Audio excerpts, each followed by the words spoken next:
السلام علیکم ورحمۃ اللہ وبرکاتہ۔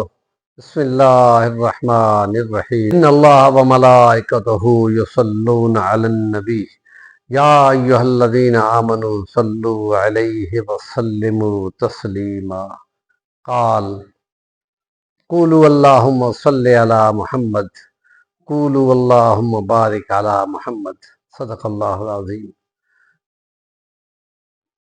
حضرت پیر ذوالفقار نقشبندی رحمۃ اللہ تعالی علیہ ایک درود شریف کی بابت بتایا کرتے تھے کہ نبی کریم صلی اللہ علیہ وسلم نے ایک صحابی کو پکڑا اور اس کو اپنے اور حضرت ابوبکر صدیق کے درمیان میں بٹھا دیا، اور پھر حضور نے حضرت ابوبکر صدیق سے فرمایا کہ آپ پوچھتے نہیں ہیں کہ میں نے اس شخص کو اپنے اور تمہارے درمیان میں کیوں بٹھایا ہے؟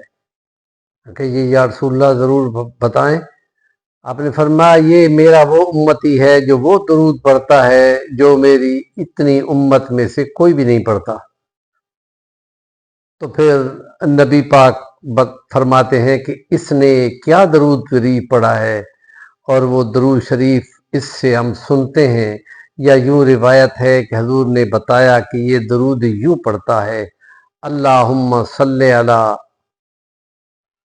محمد بعدد من صلی علیہ وصلی علی محمد بعدد من لم یصلی علیہ وصلی علی محمد کما تحب ان یصلی علیہ وصلی علی محمد کما امرتنا بالصلاۃ علیہ وصلی علی محمد کما ینبغی ان یصلی علیہ، کہ جیسے درود شریف پڑھنا چاہیے یہ ویسے پڑھتا ہے۔ اتنے جتنے پڑھتے ہیں وہ اتنی تعداد میں جو نہیں پڑھتے، اور وہ جیسے آپ نے اللہ نے حکم دیا، اور وہ جو پڑھتا ہے اس کو وہ پسند ہے۔ یہ 5 چیزیں ہیں جس درود پاک میں وہ خاص شان رکھتا ہے، اور ایسے شخص کے درود کو نبی پاک نے اپنی زندگی میں سنا اور پسند فرمایا۔ ہم امتیوں کو یہ چاہیے کہ نبی پاک صلی اللہ علیہ وسلم کے ایسے پسند کیے ہوئے درود شریف کو ضرور زندگی میں سوتے ہوئے یا صبح کی نماز کے ساتھ کم از کم اپنی انگلیوں پہ 10 بار ضرور پڑھیں۔ اور یہ درود شریف کے بارے میں نبی کا فرمان ہے کہ جو سب سے زیادہ مجھ پہ درود پڑھے گا محشر کے میدان میں حوض کوثر پہ وہ مجھ سے زیادہ قریب ہوگا۔